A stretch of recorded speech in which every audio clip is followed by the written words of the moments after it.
थी express contract, implied contract and tacit contracts. Rediscuss नहीं करने वाला, आगे बढ़ते हैं। अगर आपने क्लास मिस भी कर दी कोई टेंशन वाली बात नहीं है, अभी जो करेंगे समझ में आएगा। एग्जीक्यूटेड कॉन्ट्रैक्ट्स क्या हैं?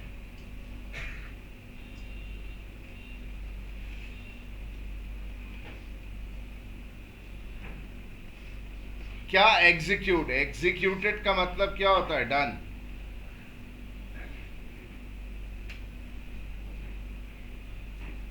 You are already in. बाहर आदमी बहुत शरीफ मैंने बिठा दिया है, बैठिए, आइए।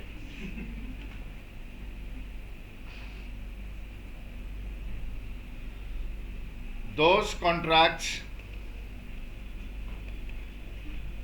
Hemchand, Hemchand,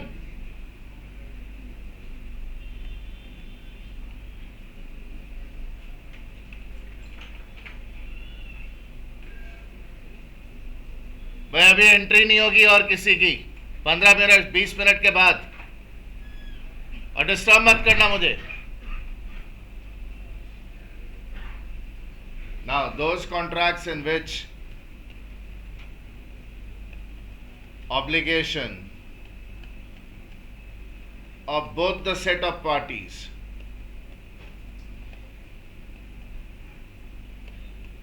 have already been fulfilled.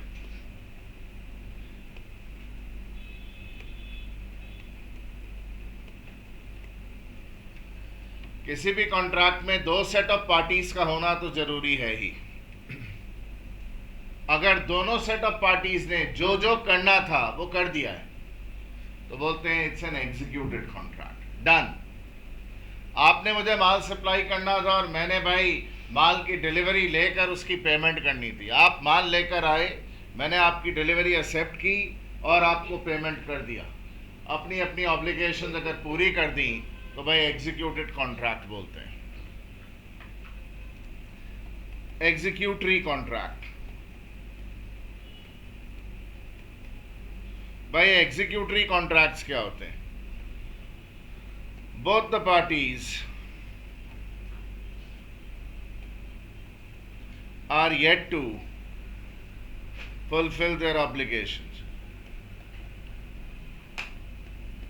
अभी अपनी ऑब्लिगेशंस पूरी नहीं की हैं जी।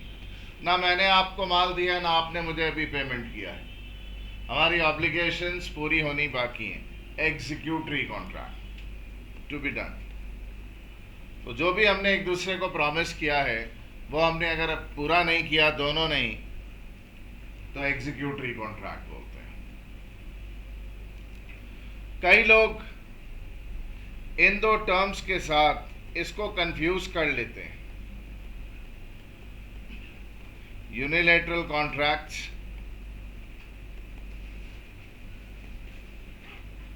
Bilateral contracts. Uni means one, bi means two। भाई ये ऑब्लिगेशंस के कंटेक्स्ट में नहीं देखते हैं, ये कंसिडरेशन के एंगल से देखा जाता है। कंसिडरेशन का angle is seen.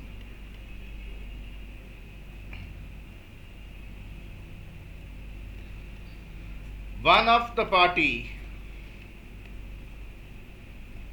has already provided the consideration. Already provided the consideration. And contract is formed. And contract is formed after his providing the consideration. ये है इसका मतलब कि एक पार्टी कंसिडरेशन ऑलरेडी प्रोवाइड कर चुकी है और कॉन्ट्रैक्ट बनता है उसकी कंसिडरेशन प्रोवाइड करने के बाद। आप पुचके वाले के पास जाते हो, वो पत्ता पकड़ा देता है, आप उससे भाव नहीं पूछते हो, कुछ नहीं करते हो, पत्ता पकड़ा देता है।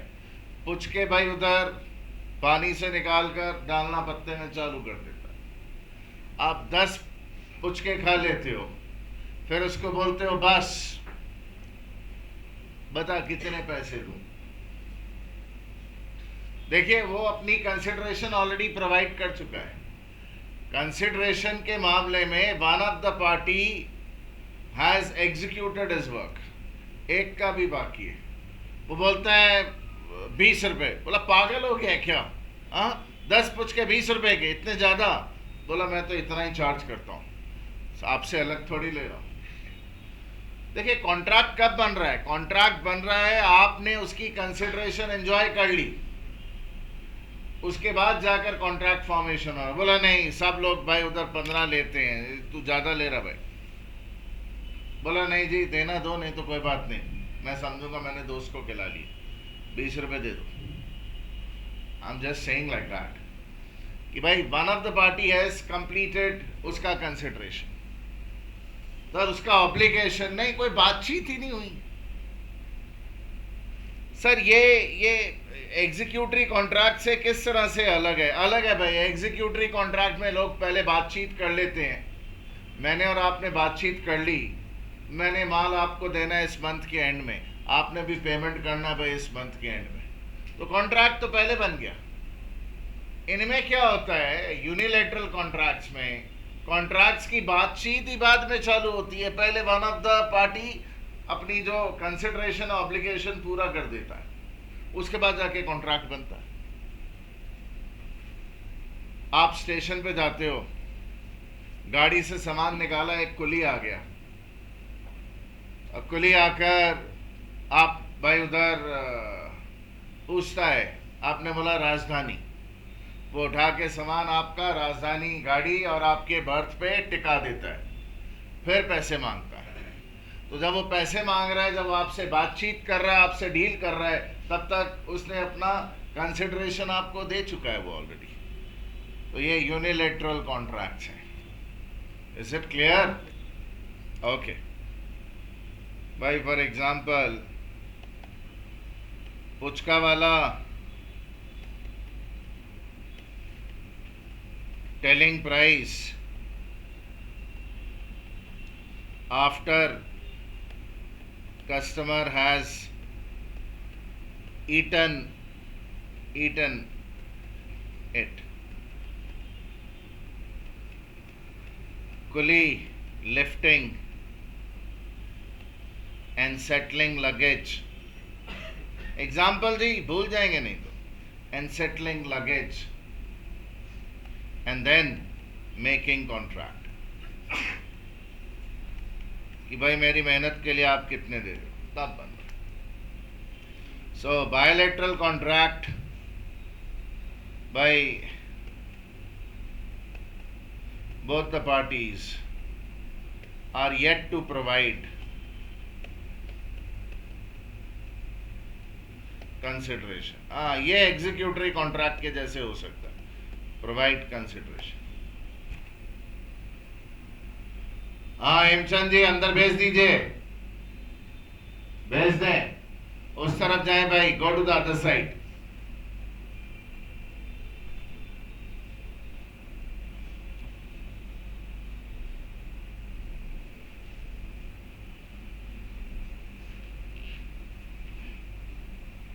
जल्दी आए, जल्दी।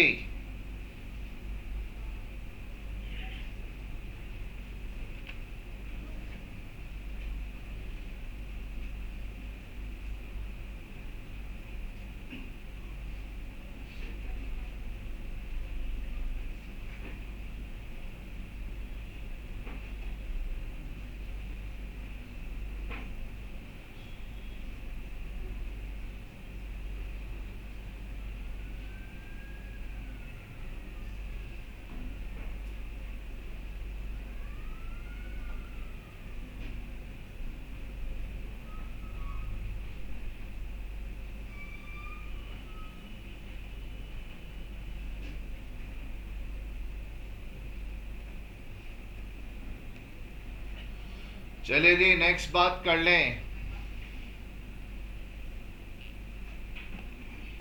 ये क्लासिफिकेशन ट्रिकी है। कॉन्ट्रैक्ट्स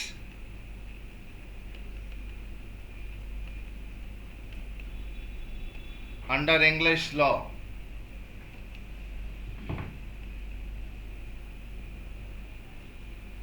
अब स्टूडेंट के दिमाग में यह आता है कि जब ये इंग्लिश लॉ के अंदर भाई ये कॉन्ट्रैक्ट्स क्लासिफिकेशन है, तो हम लोग इतना टाइम वेस्ट क्यों करें इस पर। ये रास्कल लोग इस पर भी क्वेश्चन पूछ लेते हैं। आप पूछो भला, जो इंडिया में भाई उधर कॉन्ट्रैक्ट्स एप्लीकेबल है टाइप्स, उनका डिस्कशन करो। अब इंग्लैंड वाले भाई जो कॉन्ट्रैक्ट डिफरेंट तरह के होते हैं, उनको लेकर भाई हम लोग को परेशान करने का क्या है। बोलता नहीं, हम लोग इंडियंस की एक आदत है कि हमारे जो बड़े बुजुर्ग होते हैं ना, उनका हमेशा ज़िंदगी भर मान करते रहते हैं। तो हमें जो लॉ बनाना सिखाया अंग्रेज़ों ने, तो आज भी भाई उधर वो मान इज्जत हम लोग करते रहते हैं। इवन आपके जो स्टडी मटेरियल है उसमें भी इसकी डिटेल्स डाल रखी हैं, और आजकल लोग क्वेश्चन पूछते रहते हैं उस पर अच्छे खासे। इंग्लिश लॉ में कॉन्ट्रैक्ट्स को इन दो कैटेगरी में डिवाइड किया जाता है, formal contracts and simple contracts. India में आपको जब भी दिखेंगे इसी कैटेगरी के सारे कॉन्ट्रैक्ट दिखेंगे। इंडिया में जो नाटक है भाई यहां पर, वो नहीं दिखेगा। ये देखिए, contracts of records, contracts under seal,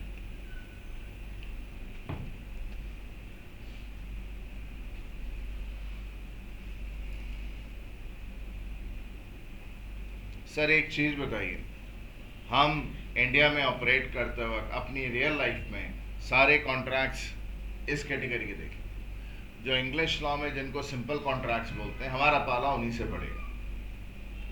कारण क्या है? ये इंग्लिश लॉ की स्पेशलिटी है।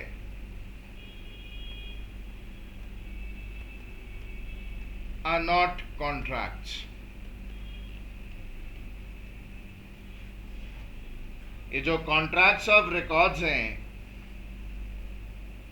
कॉन्ट्रैक्ट होते ही नहीं है भाई। भाई जरा ख्याल करिएगा, these are either judgments. Sir judgment मतलब फैसला? नहीं जी नहीं। And secondly, recognizance.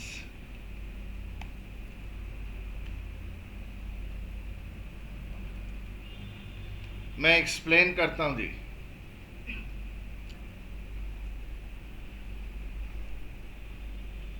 Sir judgment का नॉर्मल मतलब क्या होता है? एक जज का सुनाया हुआ फैसला। सर इंग्लिश लॉ में जजमेंट का मतलब क्या है? A judgment is an obligation imposed by court upon one or more person in favor of another or others. Strictly speaking, it is not a contract which rests upon an agreement. Judgment एक contract है ही नहीं। Court ने जो आप पर obligation डाल दी, responsibility डाल दी कि भाई तेरे को सामने वाले के फेवर में ये काम करना है, वो जजमेंट है। एक बात बोलो आपको, आप में से कई लोग मेरी वार्निंग्स सुनने के बाद भी जैसे ही भाई लॉ प्रिपरेशन के लिए कोई भी कदम उठाते हैं, अपना सीए का मटेरियल उठा लेते हैं। बचपन में थे ना, बचपन में एक कहावत आपने सुनी होगी अपने बचपन में, मोटे से डरो मत और पतले से लड़ो मत। सर ये क्या है? कहने का मतलब ये है कि आप उसको पतला देखकर उठा तो लेते हैं, उसके बाद आपके सारे ट्रबल्स चालू हो जाते हैं।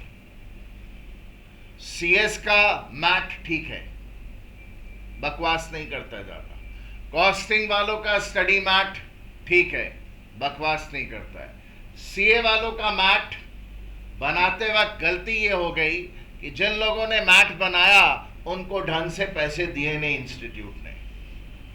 सो उन्होंने क्या किया, 50 लाइनें अगर लिखनी है तो 4 लाइनें यहां से उठा ली, 4 यहां से निकाल ली, और जो बीच की लाइनों का सेंस है वो गायब ही हो गया। तो कई बार जब आप सीए इंस्टीट्यूट के मैट से पढ़ेंगे तो कंफ्यूजन कॉज होगा।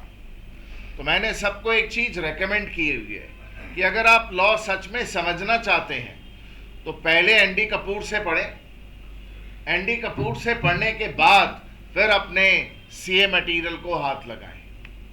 ये बहुत जरूरी है। लोग क्या करते हैं, दे डोंट लिसन, और क्लास का किया हुआ डिस्कशन भी नहीं है, नोट्स वगैरह भी वो लोग रेफर नहीं करते। मैं कई बार चीज़ों को सिंप्लीफाई करके लिख देता हूँ आपके लिए नोट्स में। अब आप अगर उसको भी रेफर नहीं करेंगे तो यार अब मैं क्या करूँगा। फिर आप क्या होगा ना, लास्ट मोमेंट में आ जाते हैं लोग मेरे पास, बोला सर ये हमने मार्कअप किया हुआ है, एक्सप्लेन कर दीजिए। और मार्कअप में भाई उधर मालूम पड़ता है कि इसके तो 70 पेजेस मार्कअप हैं। वो बैठकर मैं एक्सप्लेन कर देता हूँ, बट वो 4 साढ़े 4 घंटे बैठकर वो 70 पेजेस का एक्सप्लेनेशन ले रहा होता है। फिर मुझे उसको एक्सप्लेनेशन देते वक्त एहसास होता है कि यार इससे तो एनडी कपूर से पढ़ा ही नहीं, इससे पढ़ा होता तो मार्कअप करके ही नहीं लाता, क्योंकि वही चीज़ों को सिंप्लीफाई करके वहाँ पे उन्होंने दे रखा है। तो ये ज़रा प्रोसेस याद रखिएगा, इसको बना मतलब सेट प्रोसेस है, आपको कोई तकलीफ नहीं होगी। ND Kapoor and then study mat. Judgment क्या है जी, obligations imposed by courts on one person oblique persons भी हो सकता है in favor of others। जैसे आपको डायरेक्ट कर दिया, देख भाई तूने ये गलत काम किया है, इसके कारण सामने वाले को ऐसी ऐसी तकलीफ हुई है, मेक श्योर तो अब ये काम भाई उधर पूरा करेगा। आपको मालूम है क्या करते हैं वो लोग इंग्लैंड में, यूल बी स्टन्ड। इन्होंने भाई अपने पड़ोसी को बहुत परेशान किया, इनको पनिशमेंट क्या दे दी मालूम, इनको पनिशमेंट दी, चूंकि तू सामने वाले की प्रॉपर्टी का भाई उधर नुकसान किया है तो हफ्ते बाद ट्रैफिक हवलदार की ड्यूटी करेगा, सोसाइटी को सर्व करेगा, तो फलानी ट्रैफिक पोस्ट पर 7 दिन तक सुबह से लेकर शाम तक ड्यूटी देगा। ये देखिए लगता जैसे कोई प्रिंसिपल स्कूल में डांट रहा है, बट वो आज भी वैसा सिस्टम है वहां पर। क्या करेगा कोर्ट, बोलेगा भाई ठीक तूने गलत काम किया ना, बोला हाँ बोला तेरे ब्लॉक में 15 घर हैं, उनका सारा भाई उधर गार्डन का अपकीप का ख्याल तेरे को 2 महीने तक रखना है, और 2 महीने के बाद भाई विल चेकअप कि तूने उनके गार्डन का ढंग से ख्याल रखा कि नहीं रखा, और नहीं रखा तो फिर भाई उधर तेरे को अलग से पेनल्टी हम लोग इम्पोज करेंगे। ऐसी सब जजमेंट्स दे देते हैं वहां पर। तो याद रखिएगा, judgment is not a contract, these are obligations जो कोर्ट इम्पोज करती है पर्सन पर in favour of other persons. एक तो ये हो गया। उसके बाद रिकॉग्नाइजेंस क्या है, एक्नॉलेजमेंट मतलब होता है मान लेना, acknowledgement of a debt due to crown.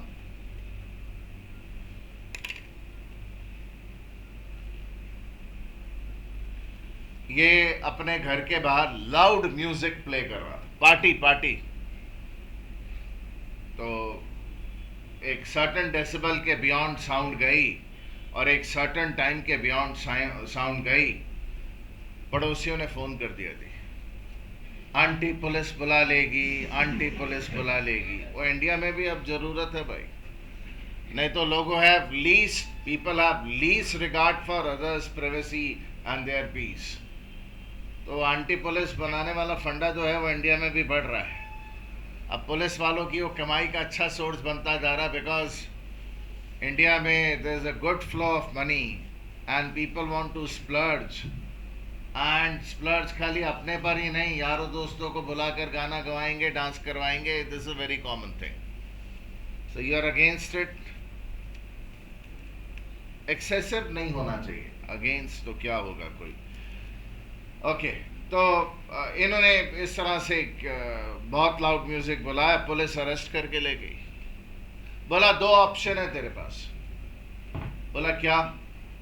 बोला या तो 2 महीने के लिए जेल चला जा या इतना फाइन जमा कर दे. इससे बोला मैंने फर्स्ट टाइम किया ऐसा काम. अब मेरा रिकॉर्ड देखिए, मेरा पुलिस में कोई रिकॉर्ड नहीं आया. Don't have a criminal history. जज साहब दया करिए, दया, क्लीमेंसी. जज साहब दया, मैं फर्स्ट टाइम ऐसा गलत काम किया. तो जज ने बोला अच्छा ठीक है, फिर एक काम करते हैं, तू एक रिकॉग्नाइजेंस एडमिट कर. ये तो 12:45 का बैच था. हाँ जी, इधर आइए, इधर. आपको बोला था ना आधे घंटे तक लोग आते रहेंगे, डिस्टर्ब करते रहेंगे.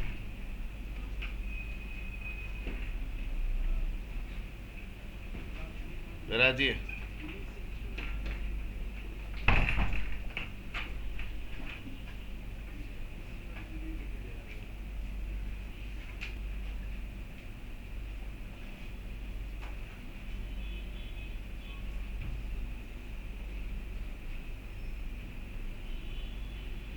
तो इनको ये बोला गया, देख भाई सुन, इस बार तेरे को चल छोड़ देते हैं, तेरे पे दया की, बट तू लिख के दे कि नेक्स्ट टाइम तूने ये बिहेवियर रिपीट किया तो तेरे को 400 पाउंड, किंग को, क्वीन को, क्राउन, वहां पे अथॉरिटी को, किंग और क्वीन को अथॉरिटी माना जाता है, गवर्नमेंट नहीं बोलते. किंग को या क्राउन को तू 400 पाउंड की पेनल्टी देगा. ये बात बाई प्रॉमिस का लिख के दे कि तेरी ये डेट एक्नॉलेज करता है कि अगर तूने ये बिहेवियर रिपीट किया तो तेरे को 400 पाउंड की पेनल्टी देनी पड़ेगी. चल तेरे को इस बार छोड़ देते हैं. This is what recognizance is. Acknowledgement of a debt due to crown. I am reading it. A recognizance is a written acknowledgement, लिख कर दिया, of a debt due to the crown. It is usually met with in connection with criminal proceeding. तो normally भाई किसी ने कोई crime किया हो, सारे ऐसा लाउड म्यूजिक लगाना क्राइम है. हाँ जी, वहां क्राइम मानते हैं. कैलकाटा में भी क्राइम माना जाता भाई. कभी आपको बारात वगैरह निकालनी हो ना, रात को 10 बजे के बियॉन्ड, पुलिस परमिशन लेनी पड़ती है, नहीं तो वो पुलिस वाले आके आपकी बारात को रोक लेंगे. Okay. For example, when a person is arrested, he may be released on a promise to appear in a court or to be of good behavior subject to money penalty if the obligation is broken. बोला मैं promise करता हूं मैं गलत काम दोबारा नहीं करूंगा. आप जब बुलाओगे मैं कोर्ट पर आ जाऊंगा. आप जब बोलोगे भाई उधर I'll appear before the court, मैं अच्छे से बिहेव करूंगा. और कभी मैंने अपना वायदा तोड़ा तो फिर मैं इतने रुपए की पेनल्टी क्राउन को दूंगा. ये रिकॉग्नाइजेंस है. Acknowledgement of a debt due to crown. Short में लिख देता हूं. A person who has committed a crime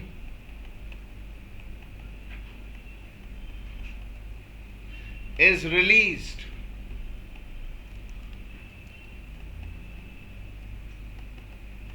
if he gives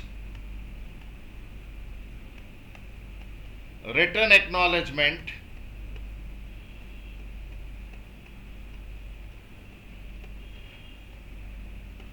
to not to repeat his behavior,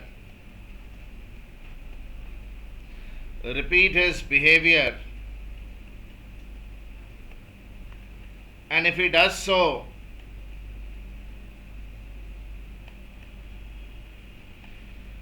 he shall be liable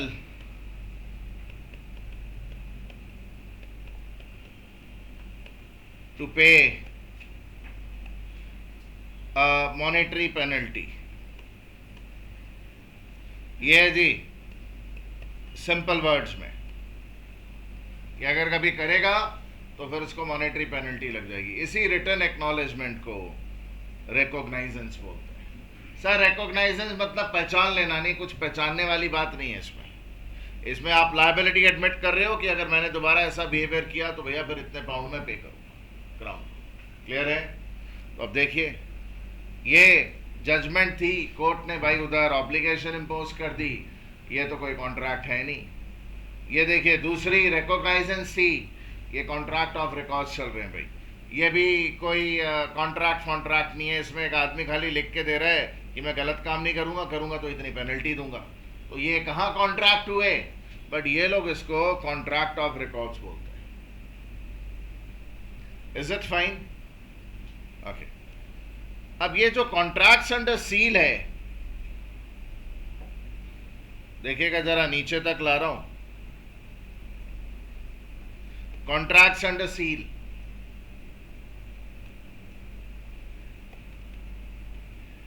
they are special contracts. ये contracts हैं which have a special form. ये special contracts हैं, इनका एक special look होता है। Sir form मतलब होता है कि वो कोई पेपर पर बने हुए, नहीं, फॉर्म का मतलब it has a special look. क्या जी, what is a special form? उसमें वो ठप्पा होता है, एक स्पेशल सील होती है, seal is the special form.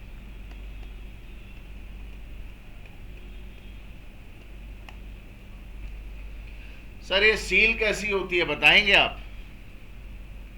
Paper पर एम्बॉसिंग किया होता है, मतलब आप अगर उसको लाइट में देखें जैसे वाटरमार्क नजर आता है, वो नहीं, आप पेपर को हाथ लगाएंगे ना, हाथ ऐसे, तो आपको लगेगा जैसे उठा हुआ पेपर, वो सील का मार्क आपको पेपर पर फील होगा। देखा होगा इंडिया में भी ऐसी सील होती है भाई, कई कॉन्ट्रैक्ट्स पे आपने पुरानों में देखी होगी। If you touch the paper ना, हाँ, तो आपको लगेगा अरे ये अल्फाबेट ए है, ये एम है, ये आप पढ़ पाएंगे, छू कर फील कर पाएंगे। एक स्पेशल तरह की सील लगती है, तो स्पेशल कॉन्ट्रैक्ट है और इनकी जो स्ट्रेंथ है उनकी वो स्पेशल सील से आती है। तो इंग्लिश लॉ के अंदर कुछ तरह के contracts, they have to be contract under seal only. जैसे आप लैंड से रिलेटेड कोई भी कॉन्ट्रैक्ट बना रहे हैं, लैंड का बेचना खरीदना, लैंड की लीज वगैरह से रिलेटेड, वो इसी पर स्पेशल फॉर्म में ही बनेंगे। जहाज बेचना खरीदना है, जहाज, शिप, वो इसी पर बनेगा। आइए ना इसके बारे में पढ़ते हैं, लिखेंगे बहुत कम।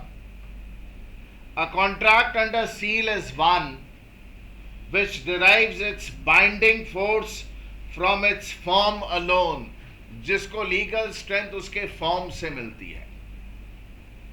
It is in writing, signed होता है, sealed and delivered by the parties.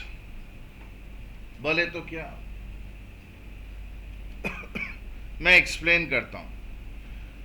आप और मैं एक जहाज बेचने खरीदने की बात कर रहे हैं, आप और मैं, तो हमें मालूम है अब इंग्लैंड में है हम लोग, स्पेशल फॉर्म में बनेगा, तो हम गए अथॉरिटी के पास, हमने कॉन्ट्रैक्ट ड्रॉ किया, उसने बोला ठीक है जी आप लोगों को पहुंच जाएगा। उसने भाई फॉर्म पर हमारे सिग्नेचर वगैरह लिए, टर्म वगैरह सेटल की, बोला जाओ आप घर जाओ। उसने उसको बनाया, फिर एक और सील वील मार कर क्या किया, उसको पैक किया, एनवेलप में डाला, फिर सील मारी, एक कॉपी इनको डिलीवर की, एक कॉपी मुझे डिलीवर की कॉन्ट्रैक्ट की, मैं भी एक दिन में, मैं भी 2 दिन में। मतलब रिटर्न होता है, साइंड होता है, अंदर भी सील होती है और एनवेलप भी सील्ड फॉर्मेट में पार्टीज को डिलीवर होती है।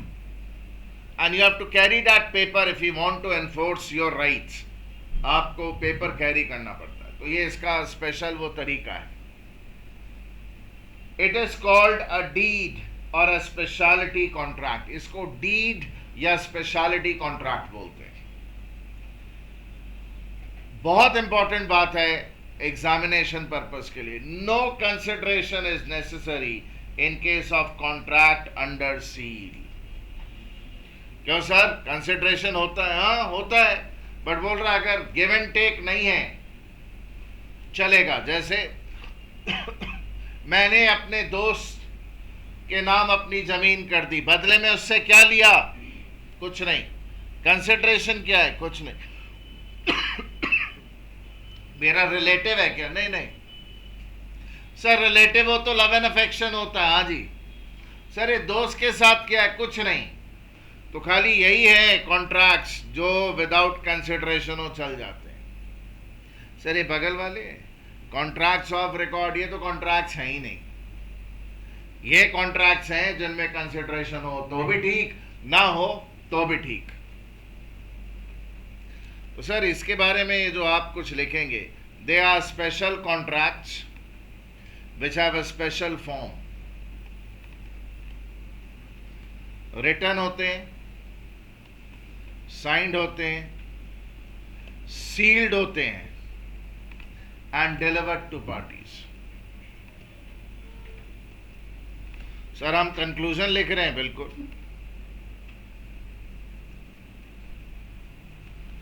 नाम इनका याद रखना पड़ेगा, कॉल डीड्स और speciality contracts.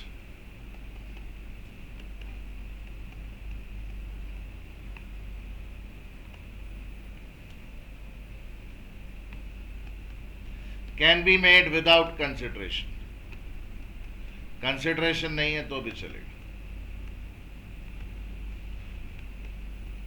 Sir no consideration no contract, this is an exception. Consideration नहीं भी है तब भी वैलिड कॉन्ट्रैक्ट. आगे बढ़ रहा हूं जी. ये काम की चीजें जो हमने लिखी, ये आपके ध्यान में रहनी चाहिए हमेशा. सर हम एक बात बोले आपको. हाँ बोलिए. सर मेरे को तो लग रहा हम खाली आपका ये पढ़ ले हमारा काम हो जाएगा. देखिए वो आपका बड़प्पन है. मैं कभी भी नहीं बोलूंगा कि भाई हम बुक को सब्स्टिट्यूट कर सकते हैं, बिकॉज मैं कुछ भी कर लूं कहीं ना कहीं कुछ ना कुछ भाई उधर छूटेगा जो एग्जाम के लिए रेलेवेंट होगा. सर हम तो देख रहे हैं आप सब कुछ लिख रहे हैं, काम की बातें तो लिखते जा रहे हैं. आप जरा सोचिए, मैंने आज तक कोई नोट्स किसी भी सब्जेक्ट के बनाकर इशू नहीं किए, आज तक नहीं किए. मैं आपको खाली तरीका बता सकता हूं कि जब आप पढ़ें तो आपके पढ़ने की स्पीड ऐसी होनी चाहिए कि एक एक चीज नोटिस करते हुए आगे बढ़े. That is a correct way of doing preparation. मैं आपको खाली तरीका बताता हूं. ये जो इतनी मेहनत कर रहे हैं ना, इसमें ऐसा नहीं है कि भाई उधर ऐसा कुछ कर कर मैं भाई उधर एक प्रिंट आउट निकाल लूंगा कॉन्ट्रैक्ट चैप्टर का और वो प्रिंट आउट मार्केट में इशू कर दूंगा. I don't do that. वैसा मेरे स्टूडेंट्स करते हैं जो सेंटर्स चलाते हैं. सर नाम बोलेंगे? अरे किसका नाम लेंगे? कलकत्ता में जितने भी बंदे पढ़ा रहे हैं इधर दाएं बाएं गली कुची में, सब भाई उधर मुझसे पढ़े हुए लोग हैं. तो सर आप में खास बात क्या है? मेरे में खास बात यह है कि मैं आपको इंडिपेंडेंट करने की काबिलियत रखता हूं. आपको मैं वो वे शो कर सकता हूं कि आप एक्सेल कर जाओ. सर एक्सेल कर जाओ मतलब ट्यूशन सेंटर खोल लो? नहीं. What I am trying to say is कि you can score very very high marks covering every aspect. This is what you can learn out here. कि किस तरह पढ़ना चाहिए कि आप रैंक ऑब्टेन कर सकें. अब आप ऐसे पढ़ते नहीं पढ़ते वो आपका चॉइस होता है. लोग नहीं पढ़ना चाहते हैं वैसे. They want some shortcut. There is no shortcut. आगे बढ़ रहा हूं. The contracts which must be made under seal.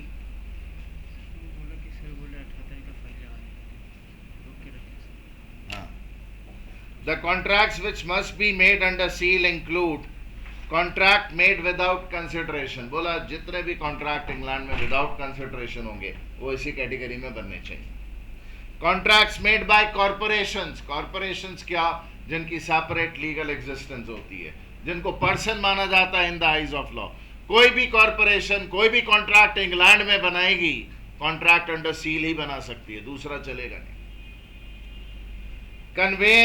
Convince is a very good word यार।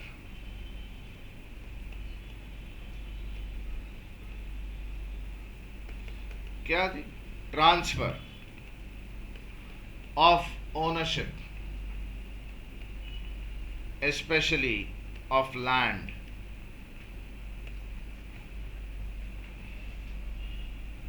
बोला भाई जरा कन्वेंस डीड लेकर आ, तो कन्वेंस डीड मतलब वो स्पेशल डीड, स्पेशल कॉन्ट्रैक्ट जिसमें लैंड की ओनरशिप का ट्रांसफर किया हुआ हमने किसी को। सर कन्वे मतलब होता है एक जगह से दूसरी जगह पहुंचाना। सर आज कन्वेंस नहीं है, आने में प्रॉब्लम हुआ नहीं। लॉ में कन्वेंस मतलब ओनरशिप का ट्रांसफर, स्पेशली उन मामलों पर जो लैंड से एसोसिएटेड है। सर अभी 3 कैटेगरी आपने बोल दिया। कंसिडरेशन के बिना वाले कॉन्ट्रैक्ट, कॉर्पोरेशन जो कॉन्ट्रैक्ट बनाएगी, conveyance of legal estate in the hand of in land or any interest in land. Land या लैंड से रिलेटेड कोई भी इंटरेस्ट। सर इंटरेस्ट मतलब beneficial advantage, including lease of land for more than 3 years। तो land वगैरह lease पे देनी है या ओनरशिप ट्रांसफर करना है, उनसे रिलेटेड कॉन्ट्रैक्ट अंडर सील में बनेगी। ट्रांसफर ऑफ ब्रिटिश शिप और any share therein. British जहाज के ट्रांसफर के लिए, या ब्रिटिश जहाज पूरा बिकता नहीं, पूरा बिके कोई जरूरी नहीं है भाई। आप ब्रिटिश जहाज है, 60% मैंने खरीद लिया इंडियन ने, 40% किसी ब्रिटेन के पास है, ब्रिटेन वाले बंदे के पास। तो शिप अगर ब्रिटेन वाले कभी भी बेचते हैं या उसमें शिप में जो इंटरेस्ट है, शेयर है, वो ट्रांसफर करते हैं, तो इसी के अंदर भाई उनको बनाना पड़ता है। लिस्ट तैयार हो गई जी, आपके लिए ऐड ऑन कर रहा हूं। Corporations in UK must make all contracts under seal। याद रखना पड़ेगा। Land and land rights in UK, ship and rights associated with ship,